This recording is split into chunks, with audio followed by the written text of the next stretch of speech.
Corazon Cojuangco Aquino, Corazon Cojuangco Aquino, do solemnly swear do solemnly swear Sa isang proklamasyon sa Club Filipino, nanumpa si Cory Aquino bilang presidente.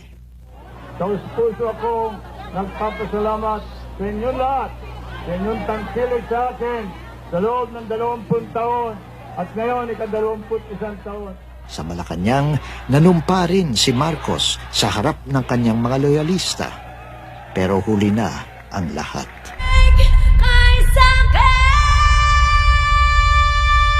Of the unprecedented way we achieved our freedom in peace. Get them out of the Philippines. Nakikita pa ba tayo pagkatapos ito?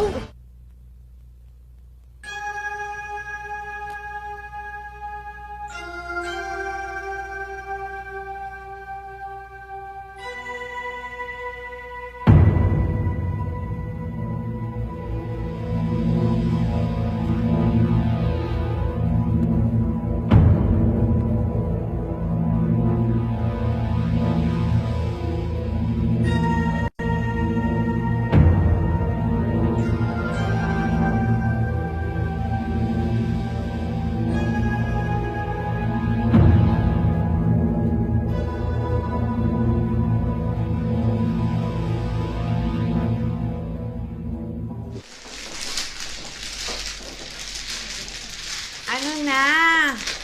Hindi na ako tumodas-todas. Eh, kasi naman, tayo ka ng tayo eh. Totoo yan. Maswerte talaga ang nakaupo.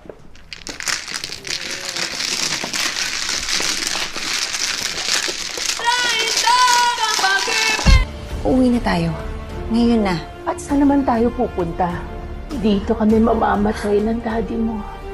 Nagtatapang-tapangan ka! Anak niyo po ako, Dad! I am your son! Alsa tayo dito. Natatakot na ako eh. Saan ka natatakot? Sabihin mo nga sa akin, masama ba akong tao? Di ba tayo nasanay? 7 assassination attempts. 1 dosenang kudeta. Anong pinagkaiba nito?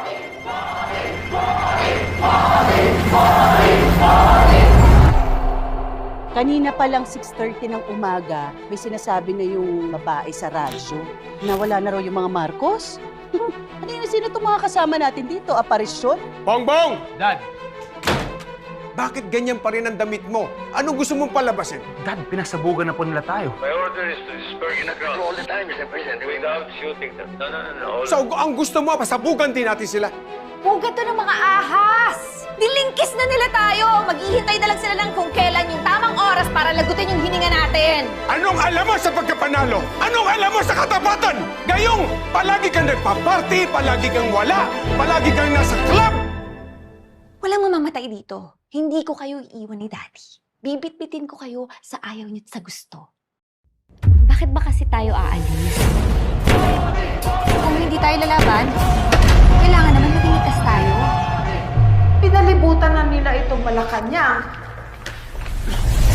Hindi na maintindihan kung sinong pwedeng pagkatiwalaan dito sa palasyo. We are finally free and we can be truly proud of the unprecedented way we achieved our freedom in peace. Get them out of the Philippines.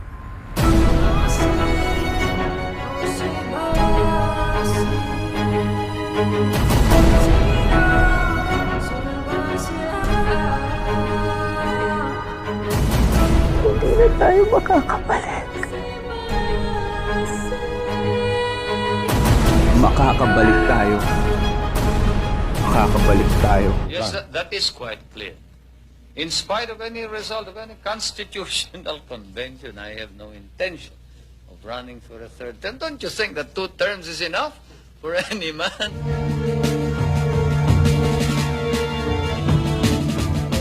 I have proclaimed martial law in accordance with the powers vested in the President by the Constitution of the Philippines.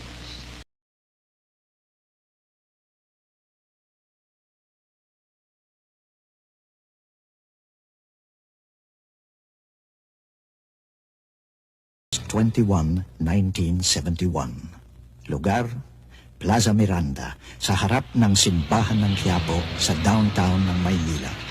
Sa makasaysayang Plaza Miranda, karaniwan nagtitipon ng mga aktivista at politiko. Panahon iyon ng kampanya para sa eleksyon ng mga senador. Dalawang partido politikal ang naglalaban. Ang mga nasyonalista ang nasa poder. Ang partido ng administrasyon, ang partido ni Marcos. Ang mga liberal ang nasa oposisyon. Sa rally ng Partido Liberal sa Plaza Miranda,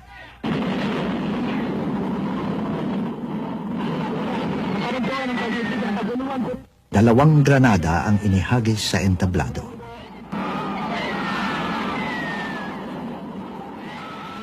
Sa pagsabog ng granada, halos 100 karaniwang mamamayan ng nasugatan. Sugatan din ng mga lider ng Partido Liberal. Isa na rito si Senador Jovito Salonga. Mahigit sa 100 piraso ng shrapnel hanggang ngayon ay nasa loob ng aking katawan. Makikita ninyo itong epekto sa mga kamay ko. Ito'y nalaglag na eh. At dito tumama ang isang malaking shrapnel na 1 millimeter short of my aorta. Ang sabi ng mga doktor, kung yun eh, just so much as touch your aorta, patay ka na. So I missed death by only 1 millimeter. Isang misteryo hanggang ngayon ang insidente sa Plaza Miranda. Malakas ang suspecha noon na si Senador Benigno Aquino ang kasabwat ng mga komunista sa pambobomba sa Plaza Miranda. Sa tingin ng marami, layunin niyang maghasik ng lagim at lumikha ng kaguluhan.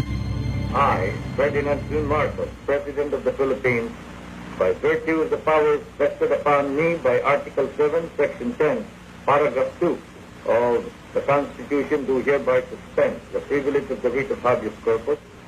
Kasunod ng pambobomba sa Plaza Miranda, sinuspinde ni Marcos ang writ of habeas corpus. Ibig sabihin, kahit sino ay pwede nang ipadakip ng mga may kapangyarihan at hindi na kailangang iharap sa korte. Dahil sa lakas ng protesta laban sa writ suspension, napilitan si Marcos na ibalik ang writ of habeas corpus. Nang sumunod na taon, nagkasunod-sunod ang pambobomba. Nasugatan ng ilang mamimili sa Joe's Department Store, pero walang nasaktan sa iba pang pambobomba. Parang ang layunin lamang ay manakot sa halip na pumatay. August 26, 1971, members of the New People's Army raided a tactical command post in Isabela, destroying 2 AFP helicopters. Bukod kay Senador Aquino, ang pangunahing pinagbibintangan ni Marcos sa nangyari sa Plaza Miranda ay ang Communist Party of the Philippines o CPP na pinamumunuan ni Jose Maria Sison. Isinilang ang CPP noong 1968 sa araw pagkatapos ng Pasko. Pagkaraan ng 3 buwan, itinatag nito ang isang armadong grupo, ang New People's Army o NPA. Kabilang sa mga nagbuo ng NPA ang ilang dating HUK, mga miyembro ng Hukbong Mapagpalaya ng Pilipinas, isang grupo ng mga armadong rebelde na nakabase sa Central Luzon. Isa sa mga rebeldeng ito si Bernabe Buscaino, lalong kilala sa bansag na Commander Dante. Sa kalaunan, pati ang kalikasan ay tila nagbigay kay Marcos ng dahilan para ideklara ang emergency rule.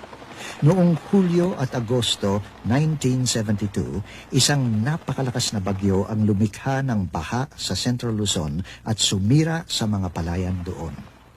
Napilitan ng gobyerno na umangkat ng halos 250,000 tonelada ng bigas mula sa ibang bansa. Tumaas ng todo-todo ang presyo ng bilihin.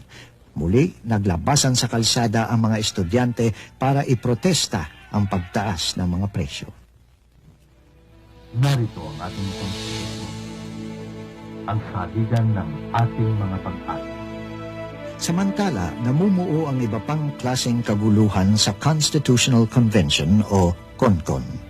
Inihalal ang konkon para palitan ng 1935 Constitution na ginawa pa noong panahong ang Pilipinas ay isang kolonya ng Estados Unidos. This was the great desire of our forebears, their one vision, their one dream, the dream of freedom. And today, at last, Sa kalaunan, naaprubahan ng transitory provisions. Nahikayat pumirma ang mga delegado dahil makikinabang din sila sa bisa ng mga probisyong iyon. Arriving by helicopter at Camp Chino, Tarlac, Secretary of National Defense Juan Ponce Enrile was met by the top brass of Task Force Lawin and the Army. September 22, 1972. Lumabas sa radyo at telebisyon ng balitang inambos ang kotse ni kalihim Juan Ponce Enrile. Ang insidenteng ito ay isa sa mga binanggit na dahilan sa pagdedeklara ng martial law. Noong gabing iyon, nang pauwi na si Enrile, tinadtad ng bala ang kanyang sasakyan habang dumaraan sa Wakwak Subdivision, Mandaluyong. Sinabi ni Enrile na nakaligtas siya dahil ang sinakyan niya ng gabing iyon ay ang kotse ng kanyang mga bodyguard. I have proclaimed martial law in accordance with the powers vested in the President by the Constitution of the Philippines. I assure you that I am utilizing this power for the proclamation of martial law vested in me by the Constitution for one purpose alone, and that is to save the Republic and reform our society. 23 ng Setyembre 1972, nang malaman ng bayan na nagsimula na ang panahon ng martial law. Pero 21 ang opisyal na petsang nakasulat sa Proclamation 1081.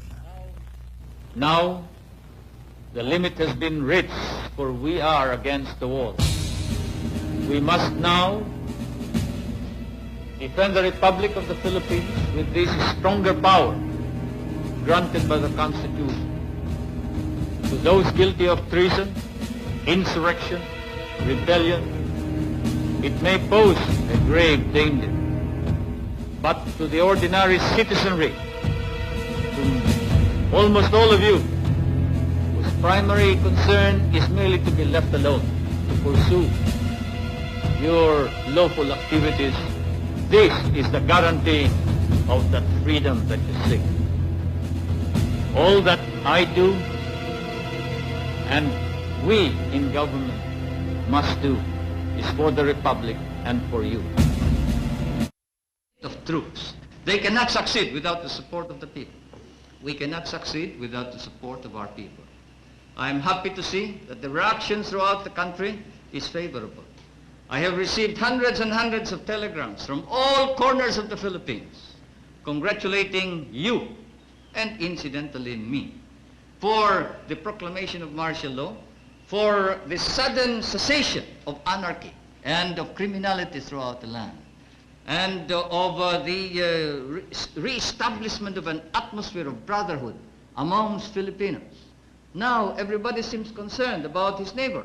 Now everybody seems to be involved in the destiny not only of himself but of the entire country and of the entire nation. And this is what we have been hoping and praying for. I repeat, it is necessary to reform in order to attain the victory that we seek. It is necessary that we attain all the objectives that we have set.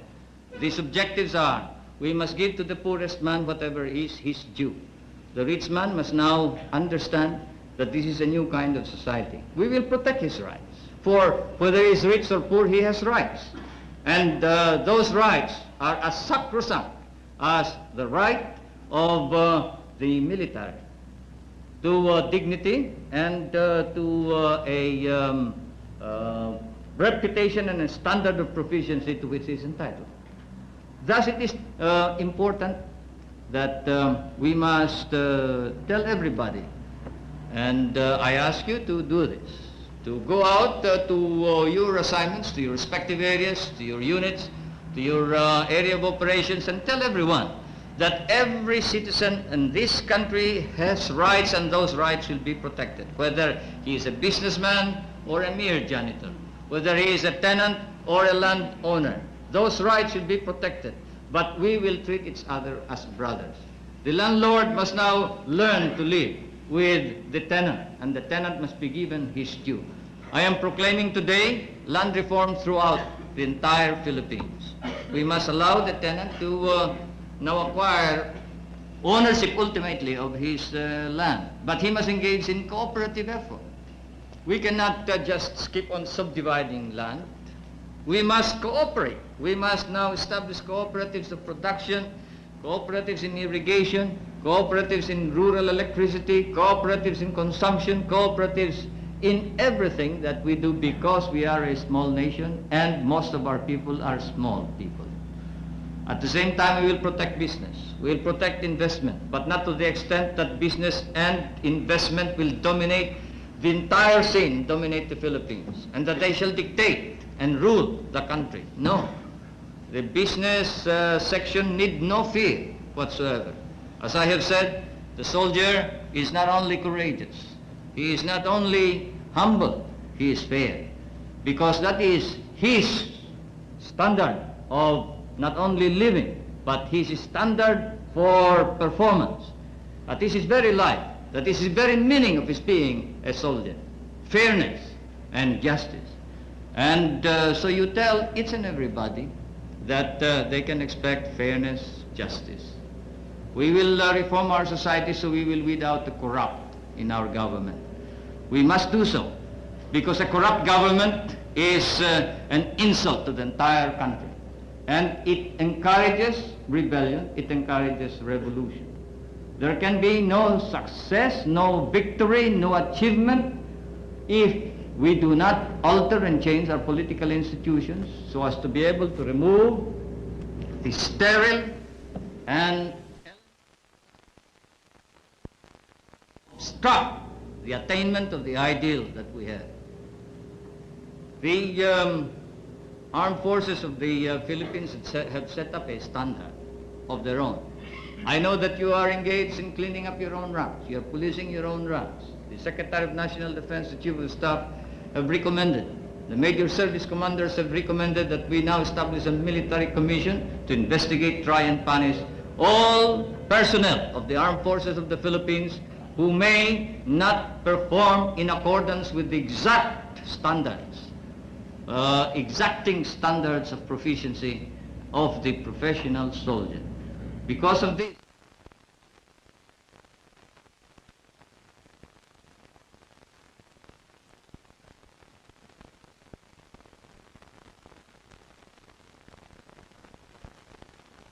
never happened in the past. I repeat, I have complete faith in... The programs of Marcos were more faithful to the goals of our Constitution. Napakatahimik, napakalinis ng kalye. Everyone was behaved. Nung sinabi ni Marcos, sa ikaulan ng bayang disiplina ang kailangan, pinagtatawanan ko yan ng Marcel. Pero ngayon sinasabi ko, tama nga.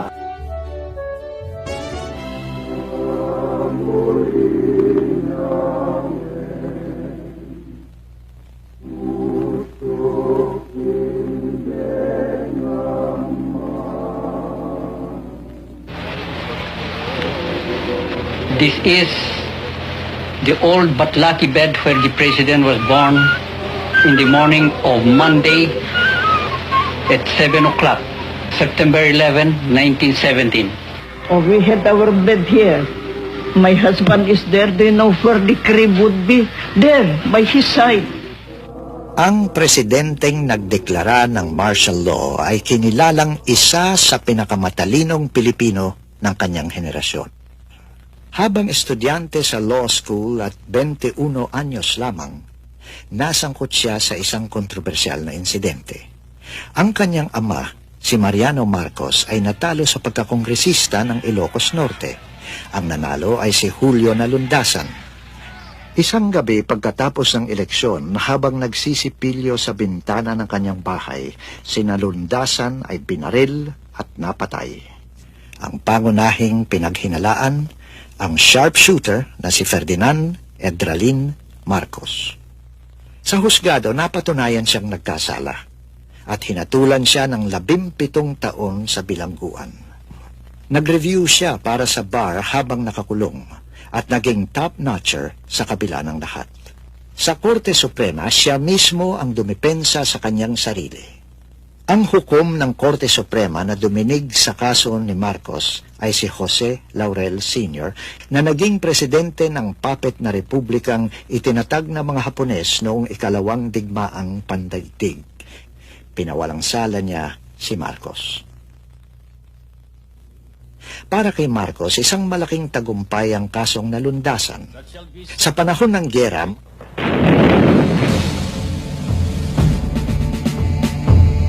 sa ikalawang digmaang pandaigdig, bumuo siya at pinamunuan niya ang isang grupong gerilya na nakilala sa pangalang Ang Maharlika. Humigit kumulang sa 30 medalya ang kanyang kabayanihan. Kabilang Congressional Medal of Honor, ang pinakamataas na karangalang iginagawad ng gobyernong Amerikano sa sundalo. He was a defender of Bataan. He was an officer in one of the intelligence units of the Filipino group in Bataan. 4 na taon pagkaraan ng gera, nahalal siya bilang kongresista ng Ilocos Norte. Ang pwestong napanalunan ni Julio Nalundasan may 1 dekada na ang nakaraan. 3 term nanungkulan si Marcos bilang kongresista ng Ilocos Norte. Pagkatapos, nahalal siyang senador at lumabas na top-notcher. Di nagtagal, naging pangulo siya ng Senado, isang pwestong ginagawang tuntungan ng mga nangangarap na maging presidente ng Pilipinas. Kongresista siya noong makilala niya si Imelda Romualdez. Sa loob lamang ng ilang araw, napasagot niya at pinakasalan ang Rosas ng Tacloban. Sa pagpapakasal kay Imelda, nagkaroon si Marcos ng baluarte sa 2 rehiyong mayaman sa boto. Taga-sur si Imelda, taga-norte ako. Nasabi niya sa isang interview, "Kung magkasama kami, saklaw namin ang buong bansa." What can I do? What can I be? When I'm with you, I wanna stay there. If I'm true, I'll never leave, and if I do, I know the way there. Tama ang kanyang kalkulasyon. Enero 1966, nanumpa si Ferdinand Marcos bilang ika-6 na presidente ng Pilipinas. Ferdinand Marcos of Bataan, province of Ilocos Norte, having been elected and proclaimed as President of the Philippines, do hereby solemnly swear that I will faithfully and conscientiously fulfill the duties of President of the Philippines. Hard to get you into my life.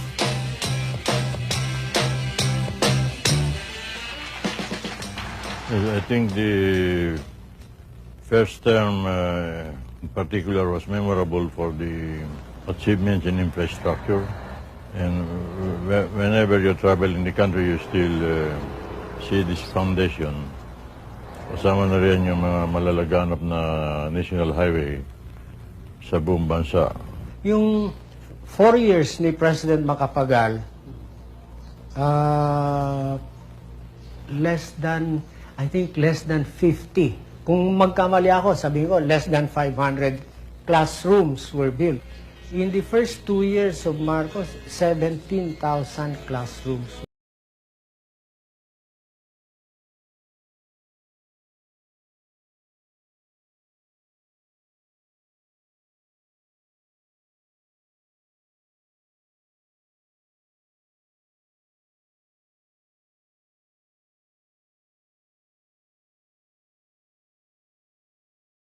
Maaaring mataas ang popularidad ni Marcos pagkaraan ng halos 2 taon ng panunungkulan.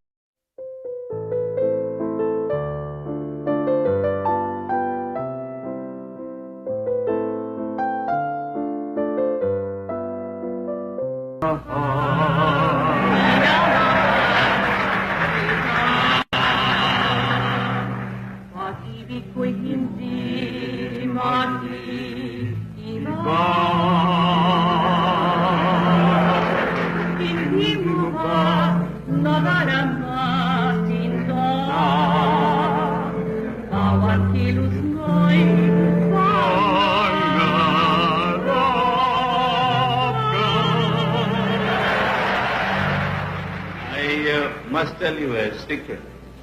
First Lady and I pledged to ourselves, we will not sing, we will not find any joy, and we won't be happy. That was after the proclamation of martial law, until there is hope for the country attaining its dreams. Now that we have sung tonight, it must be because of the fact that the country will soon realize the dreams that our people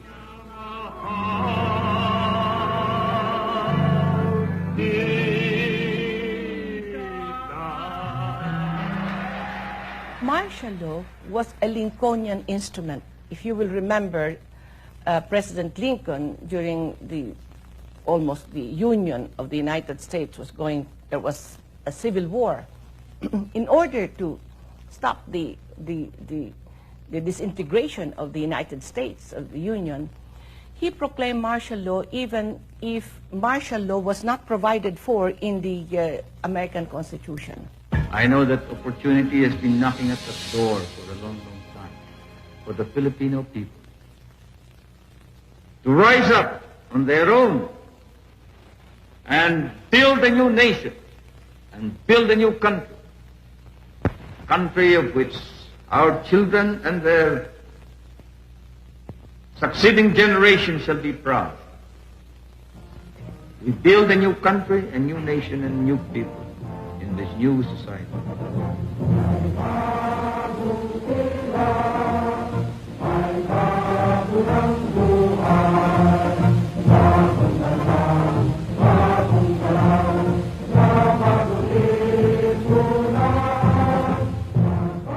New Society.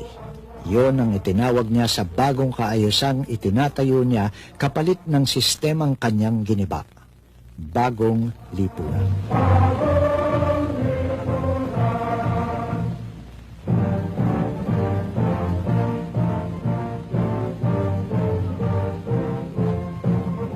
Sa puri-puri ang mga unang ginawa niya para mailatag ang pundasyon ng pinapangarap niyang bagong lipunan.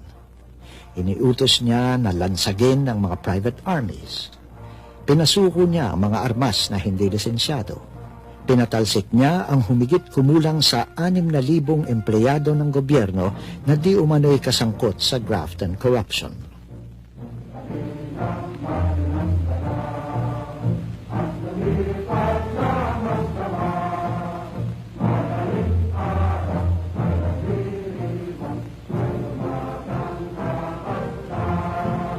Isang nagngangalang Lim Seng ang ginawang halimbawa para ipakitang seryoso ang bagong lipunan sa kampanya laban sa kasamaan. Sa utos ni Marcos, si Lim Seng ay mabilisang isinakdal sa krimeng paglalako ng droga at hinatulan ng kamatayan ng hukumang militar. Binaril siya ng firing squad.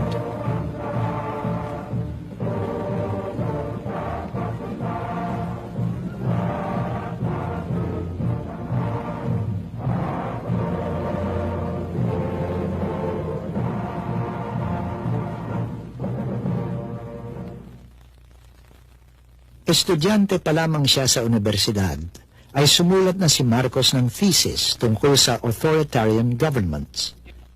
Ngayon na isinakatuparan na niya ang kanyang thesis, ang filosofiya ng tinawag niyang constitutional authoritarianism. Muling pinulong ni Marcos ang Constitutional Convention. Mabilis nilang tinapos ang saligang batas at pagkatapos ay isinumite ito kay Marcos sa Malacanang. Nagtakda ang rehimen ng plebisito para ratipikahin ang bagong saligang batas. Palibhas ay abogado, mabusisi si Marcos pagdating sa legalidad. Sa 14 na taon ng kanyang rehimeng militar, naglabas siya ng humigit kumulang sa 3,000 letters of instruction at presidential decrees. Bukod sa legalidad, may isa pang bagay na tiniyak si Marcos: ang suporta at tulong ng Amerika. May katibayan na bago niya idineklara ang martial law, kumonsulta muna siya kay Presidente Richard Nixon ng Estados Unidos. Hindi siya pinigilan ito. When Marcos proclaimed martial law, it was practically, even the West, America, practically begged that martial law be proclaimed. We love your adherence to democratic principle and to the democratic processes. Nang pumutok na ang EDSA noong 1986, nang nalalagay na sa peligro ang interes ng Estados Unidos dahil sa patuloy na pagsuporta nito sa rehimeng militar, ay saka pa lamang tuluyang binitawan ng Amerika si Marcos. Wala kaming human rights violation dito sa Pilipinas.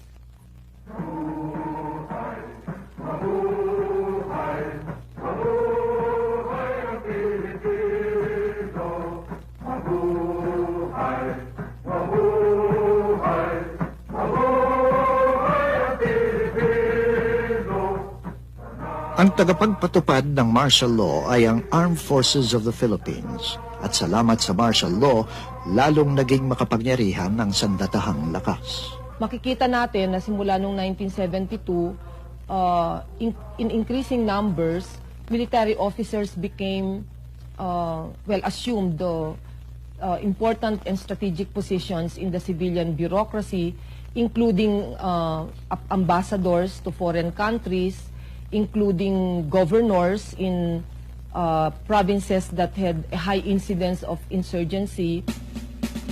Lumaki ng husto ang puwersa ng AFP at lumobo ang budget nito. Para masentralisa ang kapangyarihan, ang pulisya na dati nasa ilalim ng mga alkalde ay ipinailalim ni Marcos sa militar. Hindi matatawaran ang katapatan ni Ver kay Marcos. Ayon sa biru-biruan, kung palulundagin daw ni Marcos si Ver, ang isasagot nito from what floor, sir? 3 ahensya ang pinamunuan ni Ver: ang Presidential Guard Battalion, ang Intelligence Service of the AFP o ISAF, at ang National Intelligence and Security Authority o NISA. There was no Filipino that was executed during the martial law period, even if he was convicted with murder or convicted for a death sentence. Walang Filipino. That's what martial law can be proud about. It was a compassionate society. It was a benevolent leadership. Smiling martial law. Kalat ang mga slogan tungkol sa bagong lipunan.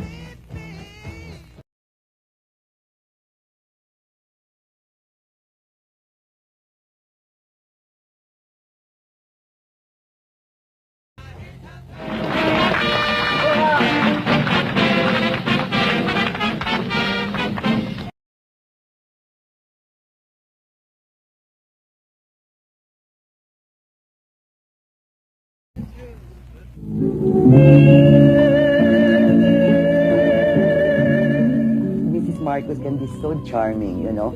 I remember when he became president, I asked him, now Ferdinand, that you are president, this was in 65, what's my role as your first lady? And he said, you as first lady and mother of the country, he said, while I, Ferdinand, the father, build the house, you make it a home. And so I had to reflect, what makes a home? Love. What is love when made real? Si Imelda Romualdez Marcos ay tinawag na secret weapon ni Marcos nang tumakbo ito sa pagkapresidente. Sa panahon ng martial law, tinawag siyang Iron Butterfly, sapagkat ipinagsama niya sa kanyang katauhan ang ganda ng paru-paro at ang tigas ng asero. Dati, kontento na si Imelda sa pagiging butihing may bahay. When the Dolby Beams affair happened, she then took it upon herself to prove her worth. That, you know, she was someone to contend with. Ikaw ang Miss Universe ng buhay ko.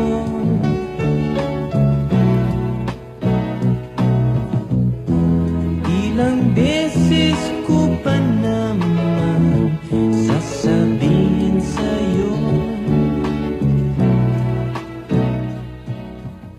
Si Imelda ay naging gobernador ng Metro Manila at Minister of Human Settlements. Pumirma siya ng mga kasunduan sa China, Union Soviet, Roma, Yugoslavia at Libya.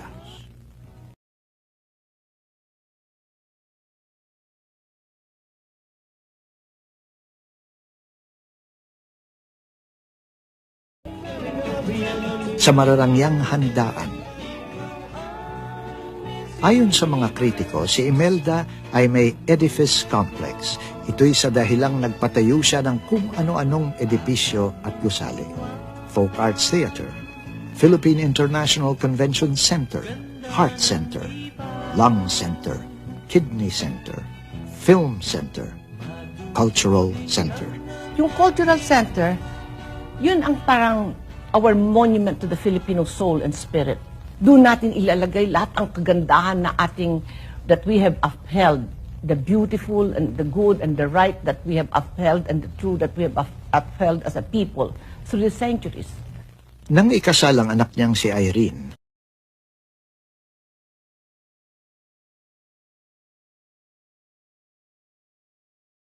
ilang buwan pagkatapos ng kasal, nawasak ang simbahan sa isang lindol. Isang paboritong proyekto ni Imelda ay ang Film Center. Minadali ito para magamit sa Manila International Film Festival o MIFF. Gumuho ang 2 palapag habang ginagawa ang Film Center. 200 katao ang tinatayang namatay sa insidente. Natabunan ng simentong madaling matuyo.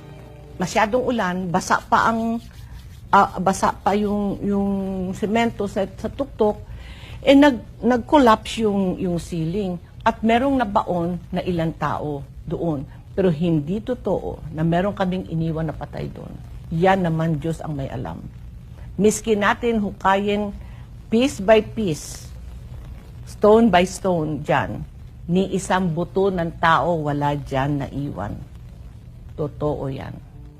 I will never do that.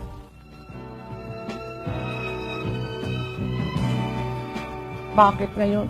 Ang dumi-dumi. Walang parang ang traffic, walang order. At tapos pagka nakikita ko pa yung mga bata, yung mga bulag, yung matatanda, naglilimos, wala man lang pumapansin. Anong araw lahat yan, yung matanda man, bata, hindi mo makikita. Doon kasi kukup-kupin ko lahat at lalagyan ko ng home for the aged, home for the orphans. Meron akong lahat nun from womb to tomb.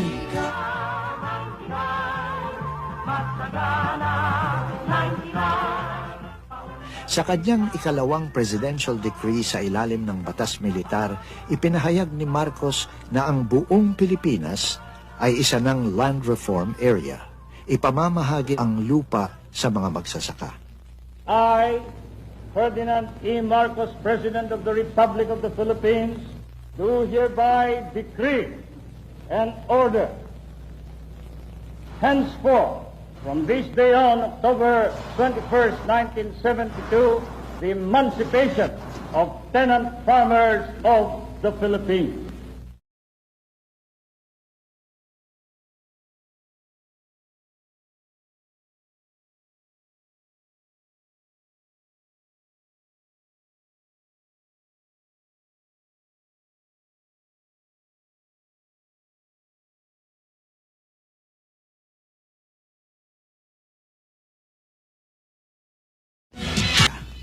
Ipinasok ni Marcos sa gobyerno ang mga technocrats na tulad nina Paterno, Gerardo Sicat at Cesar Virata. Ang mga ito ay mga profesional na manager na kilalang hindi namumulitika o balitang hindi nangungurakot. Lumago ang tubo ng mga pangunahing korporasyon. Tumaas ang gross national product at nagkaroon ang Pilipinas sa kauna-unahang beses ng balance of payment surplus dahil sa di inaasahang pagtaas ng presyo ng mga produktong pang-export. Pangunahin na ang asukal at niyog.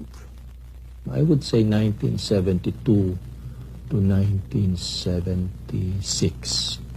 I think that these were the best years of the Marcos administration. Pero hindi nagtagal ang oras ng ligaya ng mga negosyante.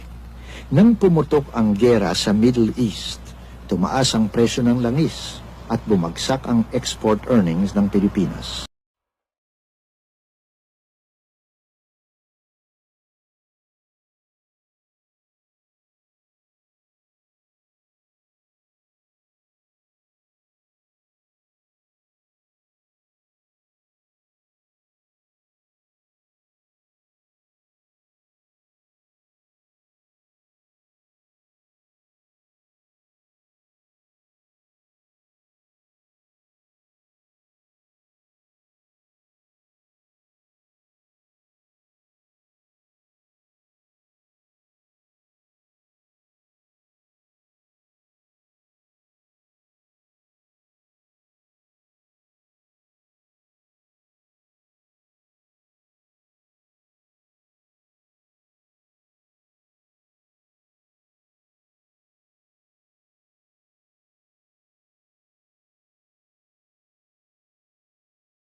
Lumakas ang puwersa ng Communist Party of the Philippines at New People's Army, lalo na sa kanayunan. Sa unang taon ng martial law, itinatag ang National Democratic Front, isang makakaliwang alyansa na nagtataguyod ng sandatahang pakikibaka. Sa kalakasan ng CPP, NPA, NDF, tinatayang umabot sa mahigit 20,000 ang armadong kasapian nito. Sa hanay ng Muslim secessionist movement, itinatag ang Moro National Liberation Front at sa kalaunan ang Moro Islamic Liberation Front. Ang mga grupong ito ay sinuportahan at inarmasan ng mga mayayamang bansang Muslim sa Middle East. Naging madugong larangan ang Mindanao. Gising na, gising na, gising na.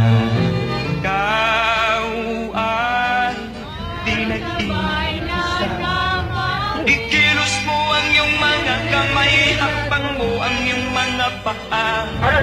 Always miminda, gumising ka na, huwag mong sira ang iyong mundo. Gising na, gising na, gising na.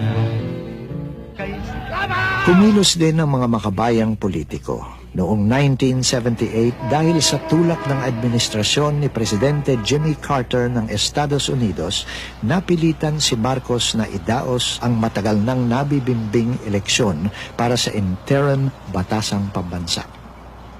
Ako si Chris Aquino. Ako'y 7 taong gulang na. Ngunit halos 6 na taong punang hindi nakakapiling ang tatay ko si Ninoy Aquino. Sana'y tulungan po ninyo ako para makapiling ko naman ng mami ko, ng mga kapatid ko, at lalong-lalo na para makapaglingkod na rin sa inyo. Mula sa bilangguan, inilunsad ni Ninoy Aquino ang kanyang kandidatura. Hinayaan siyang kumandidato pero hindi siya pinayagang kumampanya. Binigyan lang siya ng isang pagkakataong magsalita sa telebisyon. We stand up, hindi ka pa nakakatayo denied ng motion mo siyempre mga general yan pag nagalit si Apo sa kanila, retirado na sila. But sir, wouldn't you think that by making a statement such as that, you're really questioning the integrity of all these men? No, it is the circumstance, Ronnie. Kamukha mo, empleyado ka ng NNPC, maatakin ba si Marcos? Ba, hindi pwede. No. Na nga I will not attack the president. I have no quarrel with him. Na nga because you are also in the NNPC. Ang partido ng rehimen ng kilusang bagong lipunan ay nagharap ng tiket na pinangungunahan ni Imelda Marcos. Sa pamumuno ni Ninoy Aquino, ang oposisyon ay nagbuo ng isang alyansa, ang Lakas ng Bayan o Laban. Ang radikalisasyon ng mga tradisyonal na politiko at ng mga aktivistang moderato. Behind the series of terrorist bombings and the bombing incidents in Metro Manila. 1981, may bagong presidente ang Estados Unidos, si Ronald Reagan. Nakatakdang dumalaw sa Pilipinas ang Papa si John Paul II. Dahil sa mga pangyayaring ito, napilitan si Marcos na magluwag. Formal niyang inalis ang martial law at nagdaos siya ng isang eleksyon sa pagkapresidente. Binoykot ng oposisyon ang halalan, nanalo si Marcos.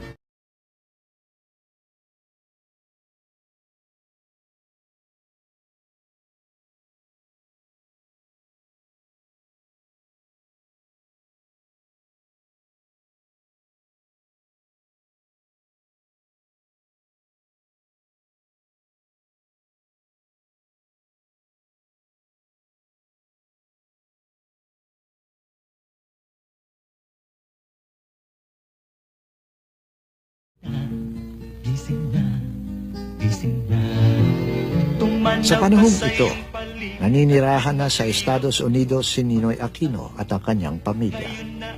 1979. Kailangang operahan si Ninoy para sa sakit sa puso. I told them, where can I have my operation? Dito lang po, sa heart center. And that's the heart center of Imelda Marcos. And I asked, who can do the operation for me? The director said, ako lang po. He was the director of the heart center, handpicked also by Imelda. I said, Doctor, pagpaliban mo na ka ako. Thank you na lang. I said, if they cannot operate on me in America, please bring me to my cell. May 8. My wife visited me early in the morning, and she told me, the hospital is crawling with Metrocom cars.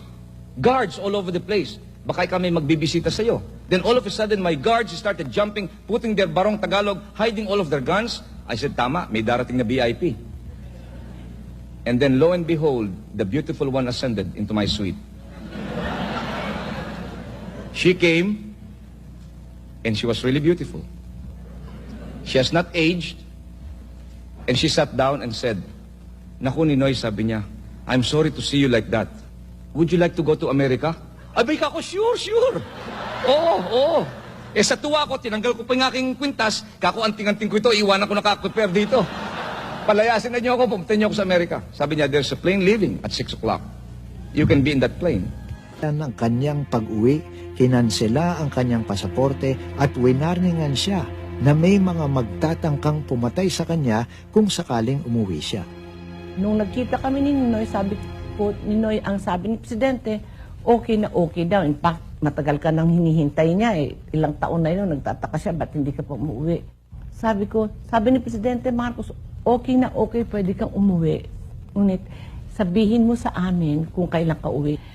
It is to help secure you sapagkat alam ninyo, ang iba dito, ang isip A, ikaw is CIA, ang iba naman NPA, sino ka ba? Eh siyempre yung NPA nagsiselo sa CIA, ang CIA naman magsiselo sa NPA.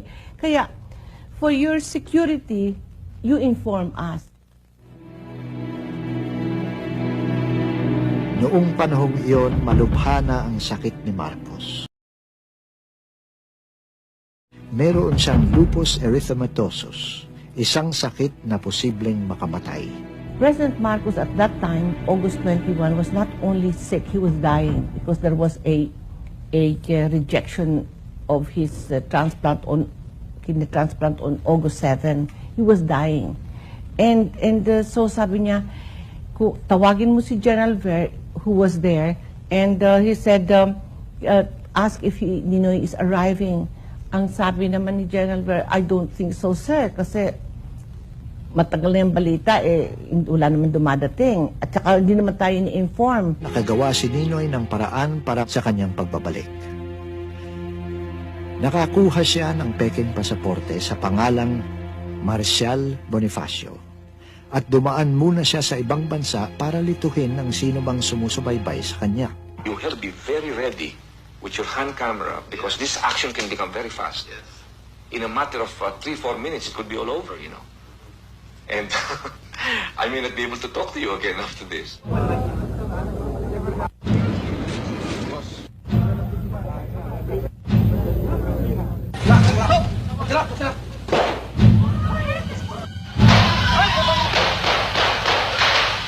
I have promised to return. I have returned against all odds.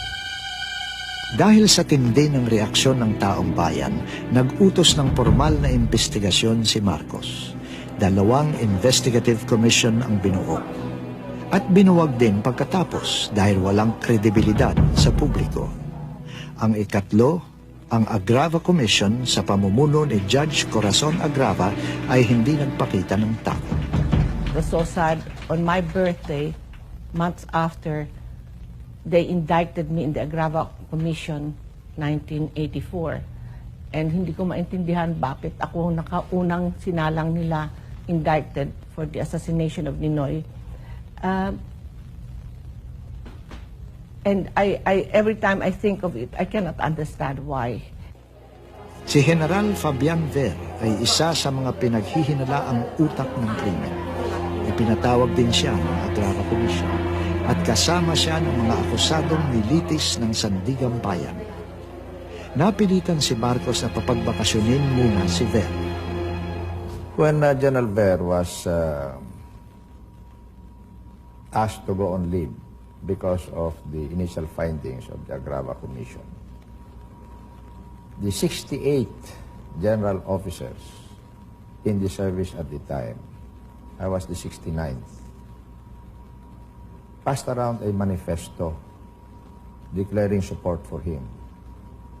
At that time, I was already the acting chief of staff, concurrently vice chief of staff and chief of the Philippine Constabulary Integrated National Police. I refused to join in that manifesto. I was the only one who refused among the general officers. Sa palagay ko, orders from here in Malacanang. Pinawalang sala ng Sandigang Bayan si Ver. Agad siyang ibinalik ni Marcos sa dating pwesto. Sa mismong hanay ng militar, lumaganap ang disgusto. Nabuo ang Reform the Armed Forces Movement o RAM. Sa mga kilos protesta, nagkasama ang mga aktivistang may iba't ibang ideolohiya at ang iba't ibang sektor ng lipunan, pati na ang malalaking negosyante.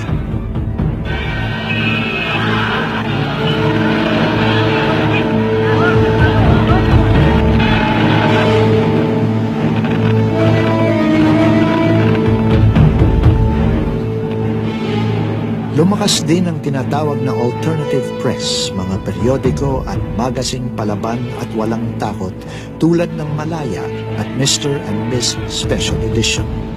Minaliit ng rehimen ng mga ito at binansagang Mosquito Press. Nabalisa ang Estados Unidos sa lumalalang kalagayan ng bansa, lalo na sa mabilis na pag-unlad ng impluensya at saklaw ng CPP, NPA, NDF. The Americans realized that eventually they had to do away with Marcos because they had their bases here. And they did not want their bases to be isolated. And they did not want the CPP-NPA to get stronger and stronger.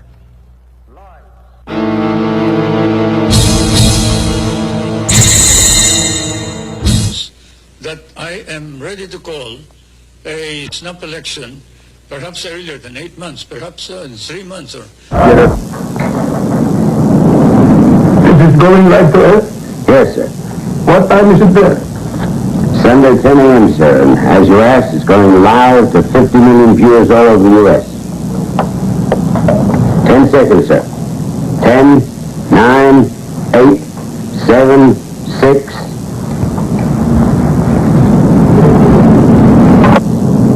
Mr. President, welcome. Thank you. Mr. President, I'm going to be fairly direct. Be as direct as you like. There is a widespread perception over here that you had Ninoy Aquino killed. That's stupid. Why would I kill Ninoy? He was no threat. He would never have won an election against me. Let's talk about elections for a second, Mr. President. There's a feeling that your presidency is no longer legitimate, that as a result of the Aquino assassination, your mandate is gone. Nonsense. My mandate is as strong as ever. Would you be willing to test that mandate by holding an early election? In answer, I announced that I'm willing to hold a snap election, probably in 3 months or even less. You're serious? I'm ready.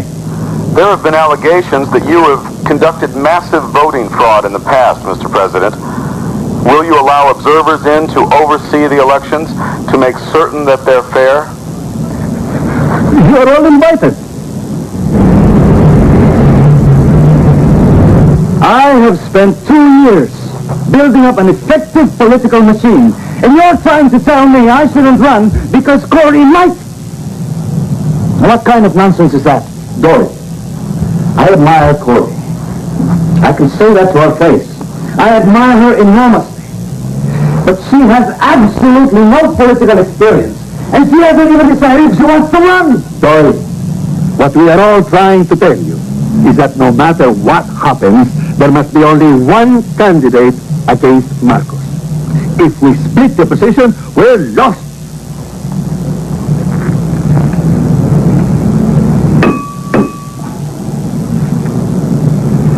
As far as I can see, there is only one candidate. Me.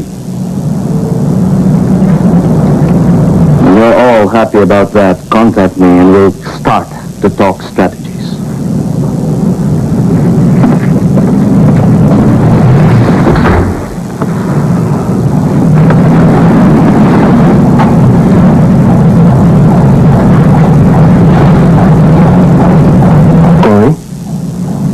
We have collected the million signatures for you. You have to decide. Wherefore, considering the evidentiary fact as found in the record, the court finds you innocent of the crime charged. Accordingly, they incur neither criminal nor civil liability. The release of the accused who are under the custody of the commanding officer is hereby ordered.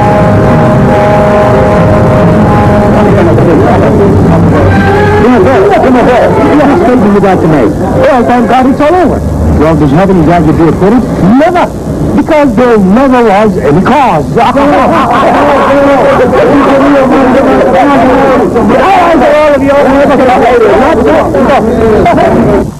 General Fabian C. Ver was all smiles today when he handed a copy of his acquittal to President Marcos at Malacanang Palace. The President immediately reinstated General Ver to his former status as Chief of Staff of the Armed Forces. Earlier in the day, Ver and his co-defendants were cleared of all charges. Mrs. Aquino has the acquittal of General Ver influenced your position on running in. Yes, I've decided to run. Mrs. Aquino, is that official? Yes, I've made up my mind. Who's your running mate? Mrs. Aquino, what about going around?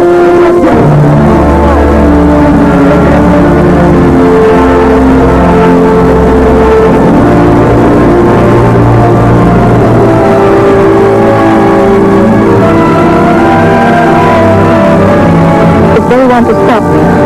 They're going to have to kill me.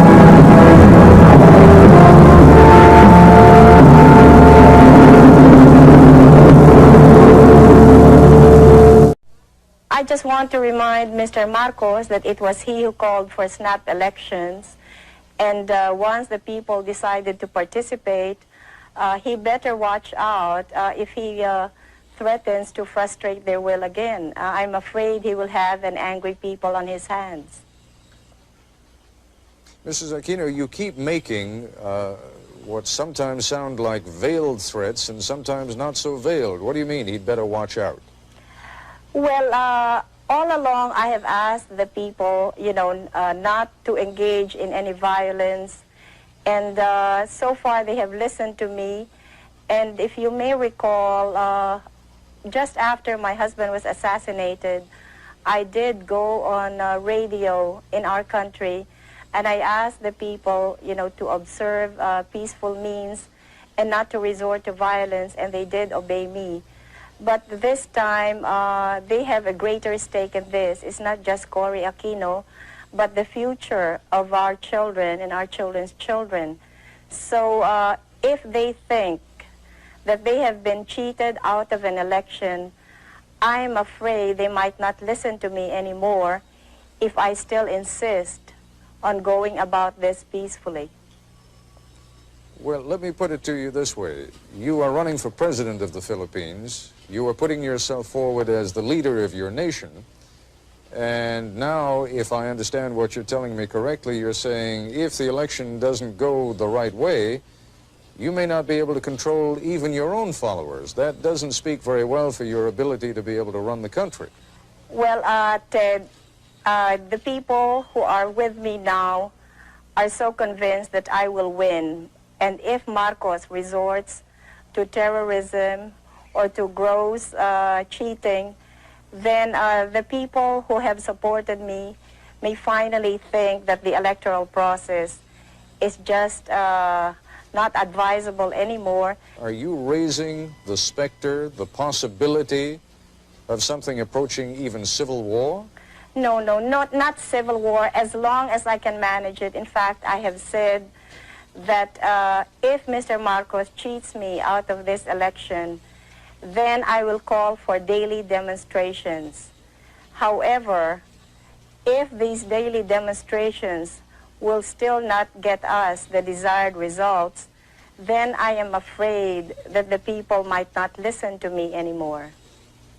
Mr. President, I don't remember any election in recent Filipino history, in fact, even in not-so-recent Filipino history, where the loser did not claim that there were technical and other reasons of foul. So, and perhaps you remember one, but I don't. I think you're right. Filipinos are not known to be good losers. They're always our great losers, and they never concede. But in this particular matter, Ted, I am so certain of victory that these declarations of my opponent that there will be a civil war in this country indicate how desperate they are. I certainly am concerned about your attitude that you feel that there would be cheating if I win, and there would be no cheating if she wins. No, I think it's the other way around. I realize it is a hypothetical question, but in every election, someone has to win, someone has to lose, and I wonder if you would address the hypothetical question, though. If you lose, will you stand down? I have never thought of it, but certainly if there is no question which nullifies the results of the election, as I said, I will perform my duty as president in accordance with law. Your claims and the claims of your supporters that you are so highly decorated are fabricated claims. I don't think that that is the story. It's a story about my guerrilla group. It's not about the medals. Even here, when the case of libel was filed, the publisher here did not question those medals. It's only you, Americans, who question it. I am not going to degrade myself by talking about those medals. If the American government wants them back, they can have them back. It's a good thing that we did not burn them. It's a good thing that we did not burn them at the end of the war when you refused to give us our back salaries and refused to recognize all of us, and we were not entitled to education benefits, we were not entitled to medical benefits. But I was one of those who stopped our people from turning communist, especially the veterans, because we did not fight for communism, we fought for freedom. Now I wonder whether we also fought for the Americans and the American flag, to which we had sworn when MacArthur inducted us into the USAFE. I have no regrets, however, about having fought in Bataan. I have no regrets about fighting beside American soldiers. I have no regrets about fighting under American officers. And probably if our country were ever to be attacked again, I would do the same thing. But I would certainly raise some questions about the conduct of the American government in relation to the veterans of the last war. I am certainly very disappointed. Mr. President, the question is not raised about the courage of Filipinos who fought against the Japanese during the Second World War. But the question, as you know, and you know this is not something I'm making up, you have seen those newspaper articles yourself and you have seen some of the documents, suggests that the guerrilla group that you claim to have led, in fact, either did not exist at all or was just a tiny group that played no major role. Then why is it recognized by the intelligence officer of General MacArthur in a paper which is certified too by the head of the archives of the United States? Now look, I don't want to talk about this anymore. If you do, I'm going to walk out. You've had some rather disparaging remarks to make about Mrs. Aquino, not the least of them being that, in effect, she has experience as a housewife, but little else. Do you think she has gained in stature over the last few weeks? And do you think it is possible that if she is elected, that she could serve effectively as President of the Philippines? I still believe that you need somebody who has been experienced to run our government in this time of crisis. I have nothing against her, but certainly when, say, your son is sick and he needs an operation or he needs the expertise of a good doctor, you don't pick just anybody who has honesty and sincerity in order to cure your son. In that situation where she has no experience whatsoever is something that we have to accept and admit realistically that she had the the nerve to run without any experience whatsoever, as she admitted, and it's not me who has said that she is inexperienced, it is her who said, what do I know about running a government? And as an ordinary citizen, I would cry out immediately against anybody who says that being given the presidency. But as President of the Republic, I think it's my duty to call attention to this danger. I know that you made a great deal, and it is an excellent rhetorical device of saying, yes, you are inexperienced. You are inexperienced in corruption. You are inexperienced in crime. You are inexperienced in dictatorship. But let's be candid about it. You are also inexperienced in leadership. Now, there is a difference even between running a campaign as the widow of a martyred and beloved leader and running a country that is, as you yourself have pointed out, in a great deal of trouble. To those who are neutral about you, what do you say about your lack of experience? Well, more than experience, I think it is credibility that counts. And the truth of the matter is that the Marcos government has lost all credibility, and no way can Mr. Marcos possibly lead our country back to recovery because the Filipino people no longer believe in him.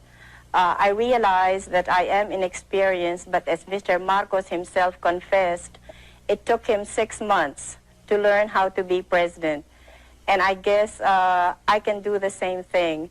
As we all know, there is no school for presidents, so I don't think that should be a point against me. Your own George Washington definitely had no experience either.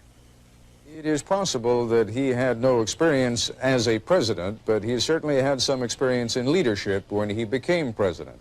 And you are trying to become now the leader of a fractured country, the leader of a country that has enormous economic problems, the leader of a country that is rife with corruption, as you yourself have said, the leader of a country that has so many problems that one wonders how even the most experienced leader would be able to take care of them. I don't mean to harp on it, but it is the central issue of the campaign against you. And what I would like you to focus on for a moment is not you simply as an alternative to President Marcos, but you on your own merits. I realize how many people may think that I am not, the perfect solution to everything, but let's just say I am the best available solution to our problem. There are a great many people within your own coalition, within your own party right now, who see you as a useful device for getting rid of President Marcos, but who may have plans of their own for then shuttling you aside and having used you, then taking over power themselves. How would you prevent that from happening? Nobody can use me, and I showed this very clearly when I insisted that I would be the presidential candidate. I mean, if people wanted me to defeat Marcos, they would have to do it my way. And you can ask the politicians, the leading politicians in the opposition, how I was able to get all of them to agree that I would be the presidential candidate and not anybody else. Otherwise, we would have had 2 candidates instead of just 1. Again, Mrs. Aquino, the point I'm making is that I can see why they would be willing to stand aside for the immediate goal of getting President Marcos out of the way. But now we're talking about real power. Now we're talking about the power of governing and leading the Republic of the Philippines. And my question is, are you confident that you can continue to rule even when some of these people are going to be trying to take power away from you? Yes, I'm very confident of that because there were no deals involved when I ran for president, so nobody has a hold on me. I am my own person, and I intend to continue being that kind of person. As I said, I don't owe anybody any favors. Let's talk for a moment about the kind of relationship that a government of the Philippines under Corina Aquino would have with the United States. What kind of a relationship would you want to have with the United States? Well, I would like to continue our friendly relations with the United States, and I see no reason why that cannot be so. In fact, I would like to strengthen those relations, and definitely we will be in direct dialogue with your government, so I really see no problems there. Well, the problems again, and it seems to me that there has been a little bit of waffling on the issue of the bases over the course of the last couple of months. Would you tell me now in these final hours of the campaign precisely what your position on the bases at Subic Bay and Clark Air Force Base are? What is your position now? All right. I respect the military bases agreement, which will expire until 1991. And in the meantime, I will keep all of my options open. I know that no sovereign state can ever allow any part of its territory to be in the perpetual possession of a foreign power. And I think no ally of ours will be demanding this of me. I am not hearing from you the kind of reassurance that I think Washington really wants to hear. Now, obviously, you're under no compulsion to give it, but I wonder whether that is deliberate. No, it's not deliberate. Before the RP-U.S. bases agreement expires in 1991, we will be in consultation with the United States, with our neighboring countries, especially the members of ASEAN, and above all, we will be consulting with the Filipino people so that we will be able to reach an agreement which will be to the best interest of the world, but in particular the Philippines. I've always maintained that those bases are needed by the two governments and probably by Asia itself, if not the world. You cannot project your naval and air power beyond the South China Sea as well as to the Indian Ocean and the Hormuz Straits in the Middle East without those bases. And we also recognize that Asian countries may be in danger if the balance of military power were not maintained between the two superpowers. And therefore, the ultimate noble purpose of all of this is to maintain that military balance in order that we can avoid war in Asia. This is to the advantage of not only the United States and the Philippines, but to the advantage of all of Asia and perhaps of the Middle East, Europe, and perhaps the world. When you hear people speculating in this country, and there has been some considerable speculation, that perhaps things are becoming a little bit too dicey in the Philippines and that the United States ought to think about putting its bases elsewhere. You take that seriously? I take it seriously, and certainly we would not stop you if you want to get out of the Philippines. Do you think that Subic and Clark can be replaced?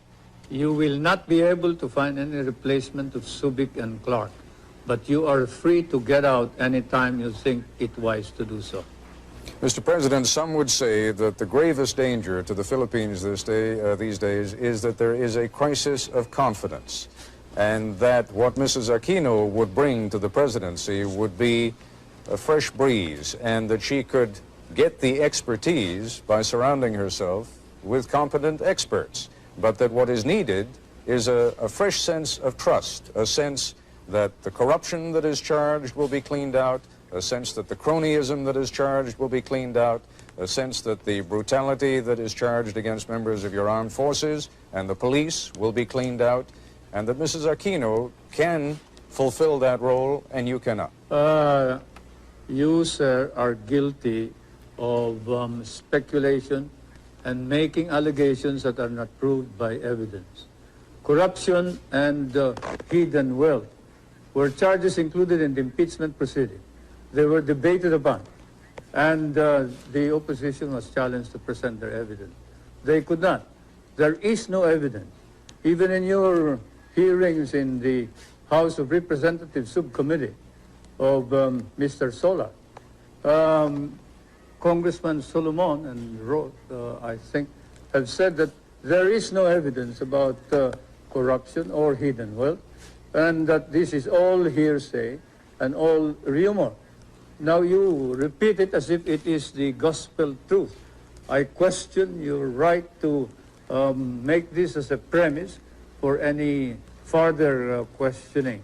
I must say that hearsay, rumors, speculation as a basis for a question by reputable newspapers and foreign correspondents should have no place in a society like ours.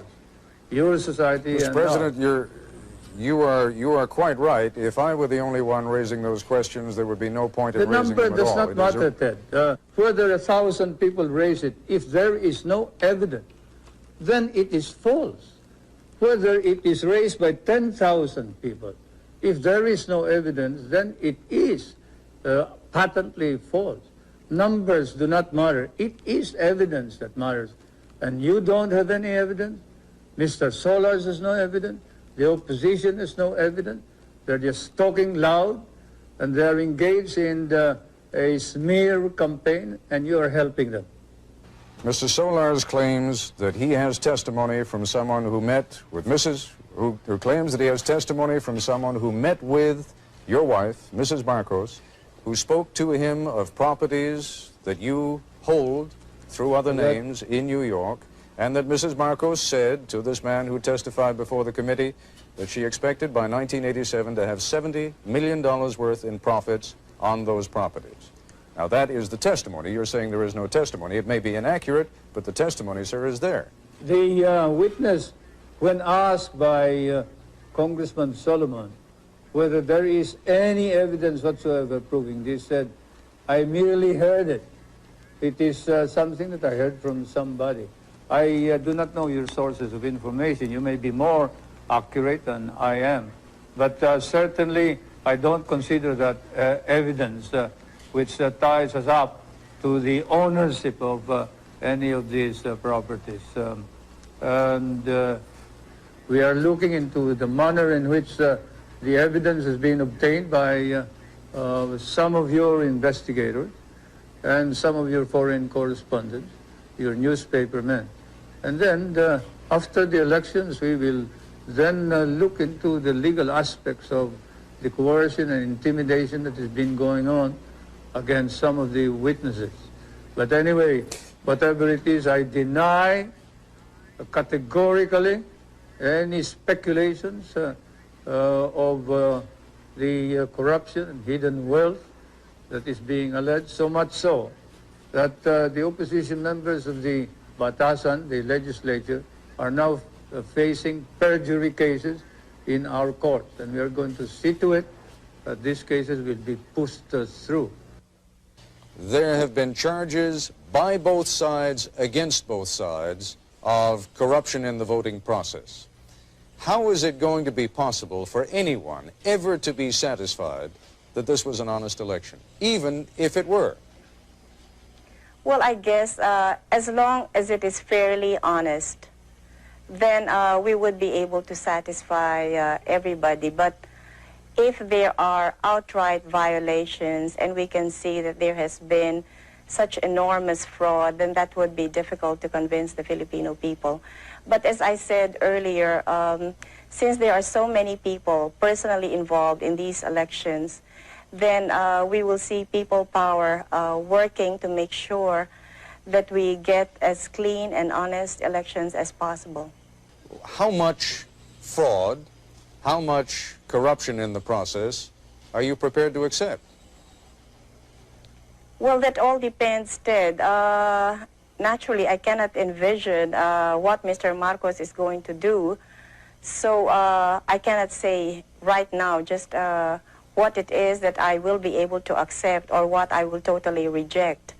There is an enormous difficulty in ever reaching a decision on how much fraud there has been. Both sides are going to claim it. We know that already. Your side's going to claim it. His side is going to claim it. How is it ever going to be possible to reach an understanding on what happened and how much fraud there was? Well, Ted, we all know who is the real power in this country, and it's a one-man power. So since he controls almost everything in this country, it is really unthinkable that we in the opposition, you know, can manage cheating the way he is accusing us of. He controls COMELEC, and he has all of the government forces behind him. So how can he possibly accuse us of committing fraud? Well, if he has all the power, as you say, and if you already believe that he is committed to win this election by whatever means he can, then how is it possible that you're going to win? Well, as I've been saying all along, it's people power that has finally emerged in this past campaign.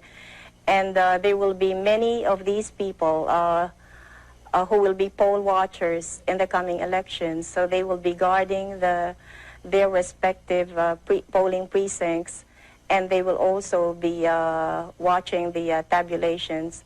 So I am counting on all of these people to help us get an accurate count.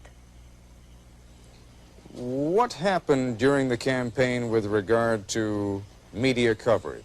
President Marcos has told me that you have certainly had access to the television and radio stations, and he denies categorically that you have been kept off. Well, you know, take for example the question of rallies, and ours last night, I don't know if we were given a minute or two, but normally all of President Marcos's speeches are covered in full.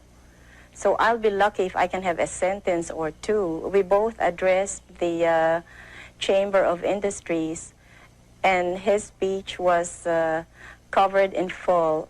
I think I had 2 sentences, which I was allowed to, well, which local television aired. Maybe I can refer back to my husband's own funeral, where the Filipino people saw nothing of my husband's funeral, but which was viewed throughout the world. So things haven't changed much since that time. And I'm really lucky if I can get my face on television. What they are doing to me now is that they use some of my video shots and they impose it on their commercials, and then they have somebody pretending to be me and, you know, talking as if it were Cory Aquino. And there's nothing I can do about it because all of media is, well, all of television is under the control of Mr. Marcos. I will say that the coming polls are critically linked to the struggle for democracy in our country.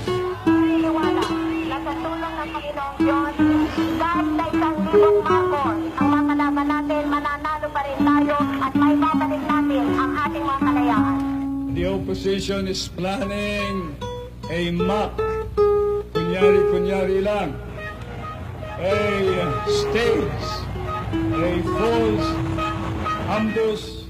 I cannot believe that people running for such high office can go to the extent of staging a false ambush and a false kidnapping.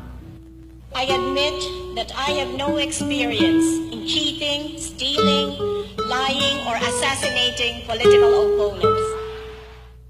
Sa snap election ng kandidato ng naghaharing partido sa pagkapresidente at vice-presidente ay sina Marcos at Arturo Tolentino. Ang itinapat ng nagkakaisang oposisyon, Cory Aquino, dating may bahay, at Salvador Laurel, pinuno ng Alyansang Unido. Saan mang magpunta sina Cory, dinumog sila ng taong bayan. Isang palatandaan na lumalawak at lumalakas ang damdamin laban sa batas militar.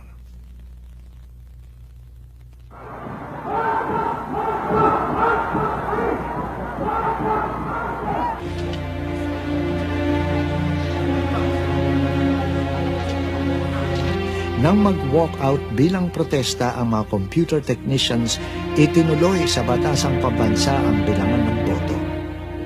Sa kabila ng pagsalungat ng mga oposisyonistang mambabatas, ipinahayag ng mayorya sa batasan ang pagwawagi ni Marcos at Tolentino.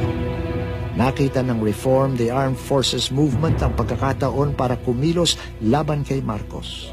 Pero natunugan ni Marcos ang planong pagsalakay sa Malacanang at napilitan ang mga rebeldeng sundalo na manindigan sa loob ng mga kampo militar. Pero dumamay at sumaklolo sa mga rebelde ang isang di inaasahang kaalyado, ang taong bayan. People power. At a palace news conference, his top general argued with him. I understand you gave them orders to wait. I told them to wait because they are massing civilians near our troops, and we cannot keep on withdrawing. They asked us to withdraw yesterday. When I talked to Mr. Enrile, he said you talk to you, we withdraw a little. My order is to disperse We cannot the crowd withdraw all the time, Mr. President. without shooting them. No, hold on. You disperse the crowd without shooting them.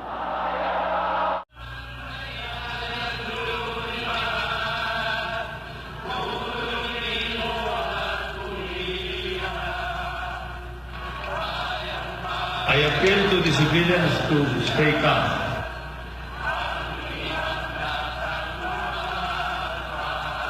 We are merely defending the people in the same way that the people are protecting us.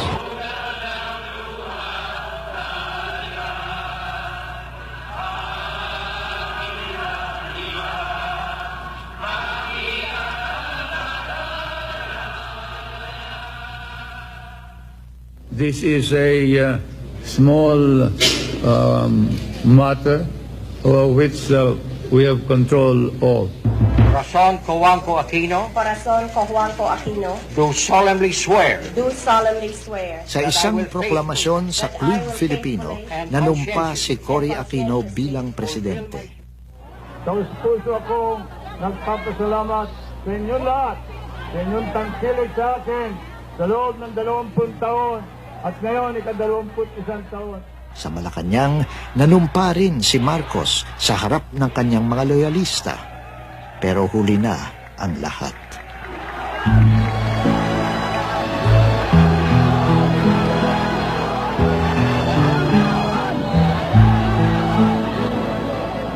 Sa ika-4 na araw ng People Power, nagkakandarapang tumakas sa Malacanang si Marcos, ang kanyang pamilya at ang kanilang malalapit na tauhan.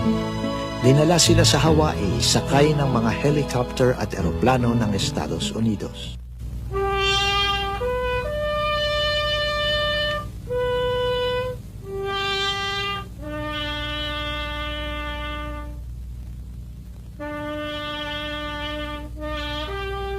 Namatay si Ferdinand Marcos sa Hawaii noong 1989. Pinayagang iuwi sa Pilipinas ang kanyang bangkay.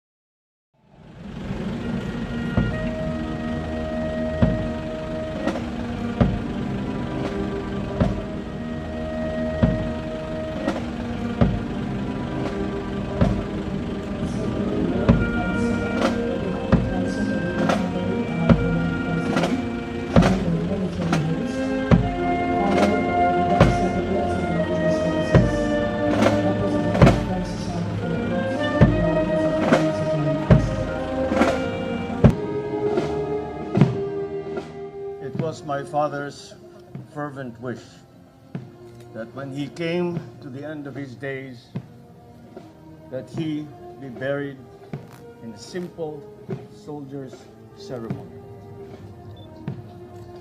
This was in keeping with his idea that he was but a soldier doing his duty, a citizen serving his country. We have waited 27 years to fulfill that wish that he left us with. But we are here today, and we are able to grant him that wish. In keeping with his desires, we will keep these ceremonies simple. And it is left to the family, and I speak in their behalf, on behalf of the Marcos family, to thank all those who actually helped and made this day a reality. We thank President Rodrigo Duterte for his recognition of my father's service to the nation. We thank all the members of the Armed Forces of the Philippines who have here come to pay their last respects to their former Commander-in-Chief. We thank all the members of the Philippine National Police for the support that they have given us in these ceremonies that we are having today. And to the Filipino people for their continuing support of my father's dream of unity and progress for our country. So let today be the first day amongst many days and months and years of our continuing to work for the unity and the progress of our country. Let us be the heroes that my father asked us all to be, and finally bring the Filipino nation together, and finally bring the Filipinos to greatness. I would die 1,000 deaths and more for my motherland. Ferdinand Marcos, former President of the Republic of the Philippines, a legislator, a Secretary of National Defense, a World War II veteran, a Medal of Valor awardee, a soldier lived with such fervent duty and loyalty in serving his countrymen. Major Ferdinand Marcos was regarded as the most decorated hero of the World War II for receiving high honors and commendations, which include the Medal of Valor. Selfless service, integrity, and personal courage defined his extraordinary accomplishments as a young Filipino soldier who was subjected to torture by oppressors, fought in desolate battlefields, and conquered the Japanese invasion in the country. Battles of Pesang Pass and the infamous Death March. When the Philippines obtained independence, his undying commitment to service continued as he pursued his political career after topping the bar examination in 1939 with 98% rating, the highest record in Philippine history. Ferdinand Marcos was elected thrice as representative of Ilocos Norte from 1949 to 1959. He became the Senate President from 1963 to 1965, where he was regarded as one of the legislators who introduced the most number of significant bills. A war hero, Ferdinand Marcos later served as Secretary of National Defense in 1965. Carrying the same mission of serving his country and fellow, Ferdinand Marcos was elected thrice as President of the Republic of the Philippines from 1965 to 1986.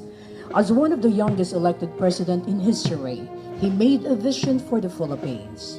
This nation can be great again, and began realizing it by establishing numerous state colleges and universities, iconic infrastructure projects, primary healthcare facilities, enacting rural electrification program, among others. He also led educational reforms which widened free access to schools, agrarian reforms which led to the country's food sufficiency record, and labor reforms and opportunities which boosted employment potentials of Filipinos here and abroad. Today, we honor a true patriot who willingly sacrificed his life for his country and people. For almost 3 decades of waiting, we have come to the right time to finally lay him to rest, to where he wished to be laid, beside his fellow soldier and comrades.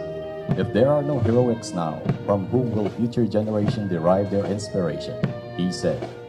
May we then be all heroes in our own ways, as President Ferdinand Marcos did his own toll in big battles of life and create the best vision for the next generation. the great vision which he inherited from his promise. For every tear you shed, there will be a victory. As we put him to rest, may we, the people of the Republic of the Philippines, finally unite this politically divided nation and uphold the spirit of true reconciliation. With one mind, one heart, one soul, and one spirit, let us embrace national peace, healing, and unity. Salamat, Apo. Salamat, President Ferdinand Marcos.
Magkikita pa ba tayo pagkatapos nito?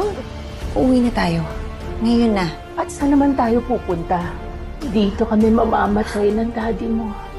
Nagtatapang-tapangan ka! Anak niyo po ako, Dad! I am your son! Alsa tayo dito. Natatakot na ako eh. Saan ka natatakot? Sabihin mo nga sa akin. Of the unprecedented way we achieved our freedom in peace. Get them out of the Philippines. Di ba tayo nasanay? 7 assassination attempts. 1 dosenang kudeta. Anong pinagkaiba nito?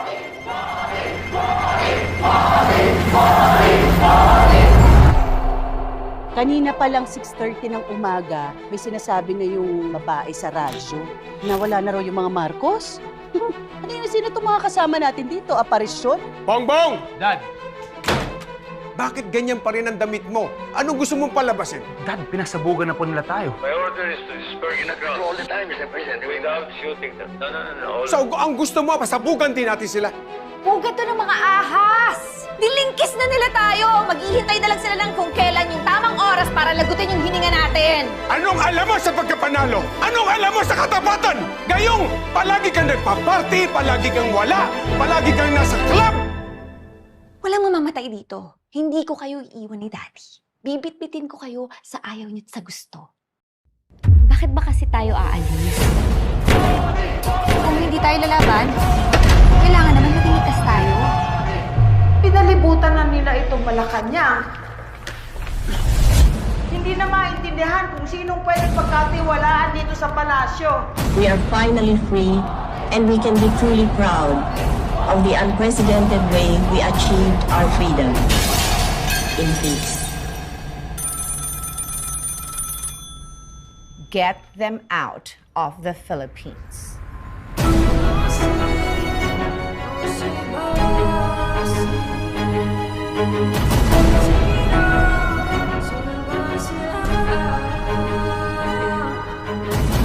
Hindi na tayo makakabalik.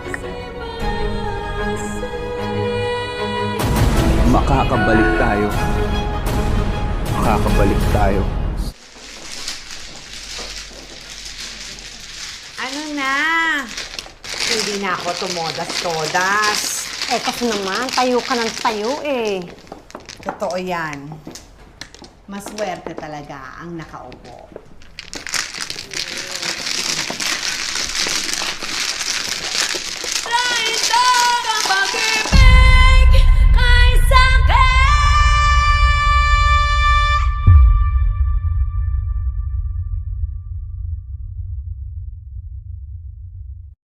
Of the unprecedented way we achieved our freedom in peace.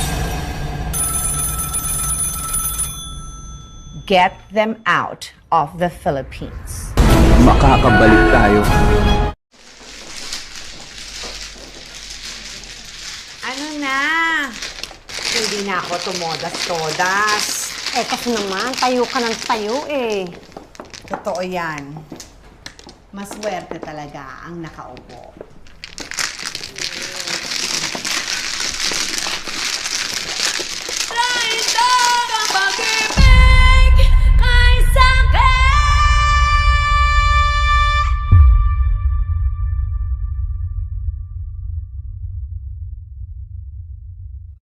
Magkikita pa ba tayo pagkatapos ito? Uuwi na tayo. Ngayon na. At saan naman tayo pupunta? Dito kami mamamatay ng daddy mo. Nagtatapang-tapangan ka! Anak niyo po ako, Dad! I am your son! Alsa tayo dito. Natatakot na ako eh. Saan ka natatakot? Sabihin mo nga sa akin, masama ba akong tao?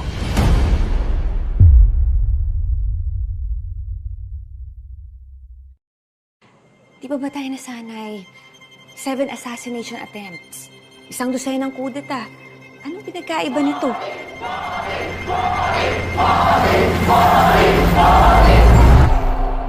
Kanina pa lang 6:30 ng umaga, may sinasabi na yung babae sa radyo na wala na raw yung mga Marcos. Ano yun, sino itong mga kasama natin dito? Aparisyon? Bongbong! Dad! Bakit ganyan pa rin ang damit mo? Anong gusto mong palabasin? Dad, pinagsabugan na po nila tayo. My order is to disperse the crowd all the time, Mr. President. Without shooting them. No. So, ang gusto mo, pasabugan din natin sila. Pugat to ng mga ahas! Dilingkis na nila tayo! Maghihintay na lang sila ng kung kailan yung tamang oras para lagutin yung hininga natin! Anong alam mo sa pagkapanalo? Anong alam mo sa katapatan? Gayong palagi kang nagpa-party, palagi kang wala, palagi kang nasa club! Walang mamamatay dito. Hindi ko kayo iiwan ni Daddy. Bibit-bitin ko kayo sa ayaw niyo at sa gusto. Bakit ba kasi tayo aalis? Kung hindi tayo lalaban, kailangan naman maging ligtas tayo. Pinalibutan na nila itong Malacanang. Hindi na maintindihan kung sinong pwedeng pagkatiwalaan dito sa palasyo. We are finally free and we can be truly proud of the unprecedented way we achieved our freedom in peace. Get them out of the Philippines.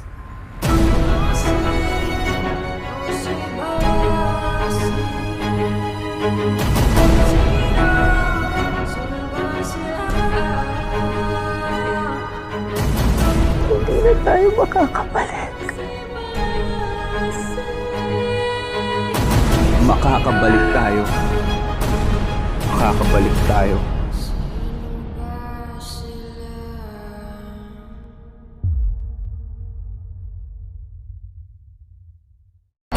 Of the unprecedented way we achieved our freedom in peace. Get them out of the Philippines. Makakabalik tayo. Ano na? Hindi na ako tumodas-todas. Kasi naman, tayo ka ng tayo eh. Totoo yan. Maswerte talaga ang nakaupo.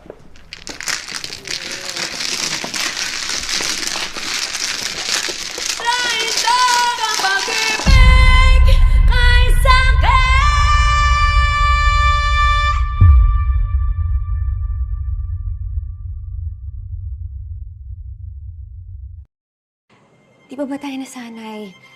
7 assassination attempts. 1 dosenang kudeta. Anong pinagkaiba nito?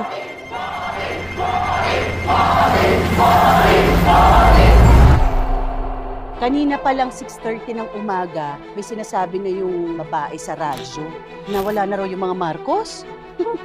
Sino itong mga kasama natin dito? Aparisyon? Bongbong! Dad! Bakit ganyan pa rin ang damit mo? Anong gusto mong palabasin? Dad, pinasabugan na po nila tayo. My order is to disperse the crowd all the time, Mr. President. Without shooting them. No. So, ang gusto mo, pasabugan din natin sila. Pugat to ng mga ahas! Dilingkis na nila tayo! Maghihintay na lang sila ng kung kailan yung tamang oras para lagutin yung hininga natin! Anong alam mo sa pagkapanalo? Anong alam mo sa katapatan? Gayong palagi kang nagpa-party, palagi kang wala, palagi kang nasa club! Walang mamamatay dito. Hindi ko kayo iiwan ni Daddy. Bibit-bitin ko kayo sa ayaw niyo at sa gusto. Bakit ba kasi tayo aalis? Kung hindi tayo lalaban, kailangan naman matingkas tayo. Pinalibutan na nila itong Malacanang. Hindi na maintindihan kung sinong pwedeng pagkatiwalaan dito sa palasyo. We are finally free and we can be truly proud of the unprecedented way we achieved our freedom in peace. Get them out of the Philippines.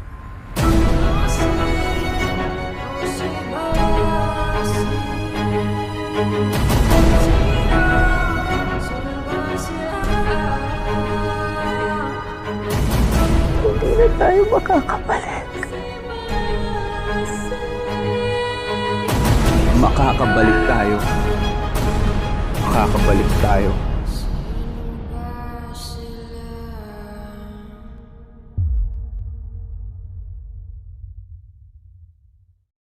Magkikita pa ba tayo pagkatapos ito? Uuwi na tayo. Ngayon na. At saan naman tayo pupunta? Dito kami mamamatay ng daddy mo. Nagtatapang-tapangan ka! Anak niyo po ako, Dad! I am your son! Palsa tayo dito. Natatakot na ako eh. Saan ka natatakot? Sabihin mo nga sa akin, masama ba akong tao?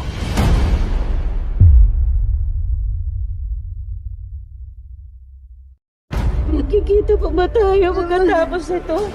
Uuwi na tayo. Ngayon na. At saan naman tayo pupunta? Dito kami mamamatay ng daddy mo. Nagtatapang-tapangan ka! Anak niyo po ako, Dad! I am your son! Palsa tayo dito. Natatakot na ako eh. Saan ka natatakot? Sabihin mo nga sa akin, masama ba akong tao?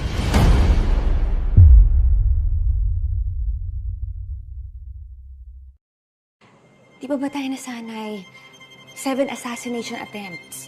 1 dosenang kudeta. Anong pinagkaiba nito?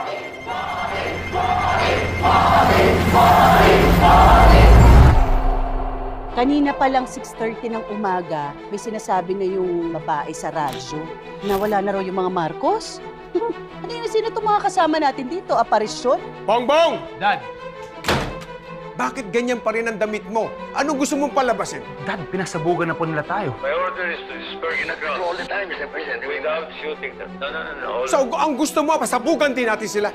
Pugat to ng mga ahas! Dilingkis na nila tayo! Maghihintay na lang sila ng kung kailan yung tamang oras para lagutin yung hininga natin! Anong alam mo sa pagkapanalo? Anong alam mo sa katapatan? Gayong palagi kang nagpa-party, palagi kang wala, palagi kang nasa club! Walang mamamatay dito. Hindi ko kayo iiwan ni Daddy. Bibit-bitin ko kayo sa ayaw niyo at sa gusto. Bakit ba kasi tayo aalis? Kung hindi tayo lalaban, kailangan naman matingkas tayo. Pinalibutan na nila itong Malacanang. Hindi na maintindihan kung sinong pwedeng pagkatiwalaan dito sa palasyo. We are finally free and we can be truly proud of the unprecedented way we achieved our freedom in peace. Get them out of the Philippines.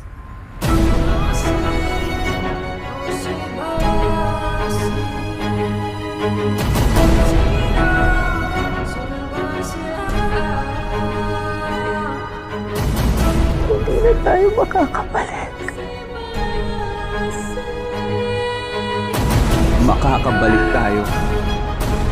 Makakabalik tayo.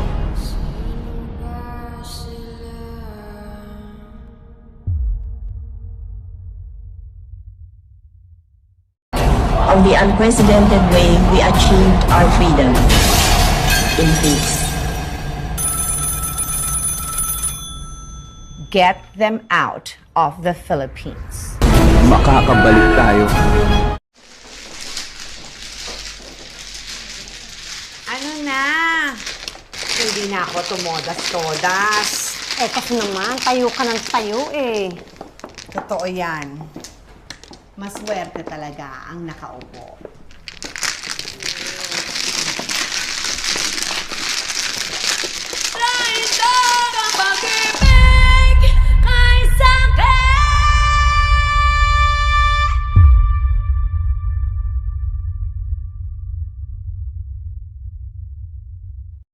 Magkikita pa ba tayo pagkatapos nito? Uuwi na tayo. Ngayon na. At saan naman tayo pupunta? Dito kami mamamatay ng daddy mo. Nagtatapang-tapangan ka! Anak niyo po ako, Dad! I am your son! Alsa tayo dito. Natatakot na ako eh. Saan ka natatakot?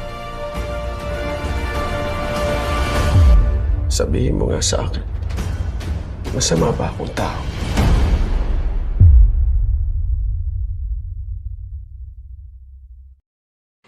Di ba tayo nasanay? 7 assassination attempts. 1 dosenang kudeta. Anong pinagkaiba nito?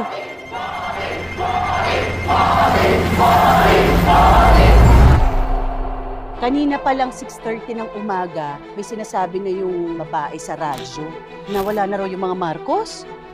Sino itong mga kasama natin dito? Aparisyon? Bongbong! Dad! Bakit ganyan pa rin ang damit mo? Anong gusto mong palabasin? Dad, pinasabugan na po nila tayo. My order is to disperse the crowd all the time, Mr. President. Without shooting them. No. So, ang gusto mo, pasabugan din natin sila. Pugat to ng mga ahas! Dilingkis na nila tayo! Maghihintay na lang sila ng kung kailan yung tamang oras para lagutin yung hininga natin! Anong alam mo sa pagkapanalo? Anong alam mo sa katapatan? Gayong palagi kang nagpa-party, palagi kang wala, palagi kang nasa club! Walang mamamatay dito. Hindi ko kayo iiwan ni Daddy. Bibit-bitin ko kayo sa ayaw niyo at sa gusto. Bakit ba kasi tayo aalis? Kung hindi tayo lalaban, kailangan naman maging ligtas tayo. Pinalibutan na nila itong Malacanang. Hindi na maintindihan kung sinong pwedeng pagkatiwalaan dito sa palasyo. We are finally free and we can be truly proud of the unprecedented way we achieved our freedom in peace. Get them out of the Philippines.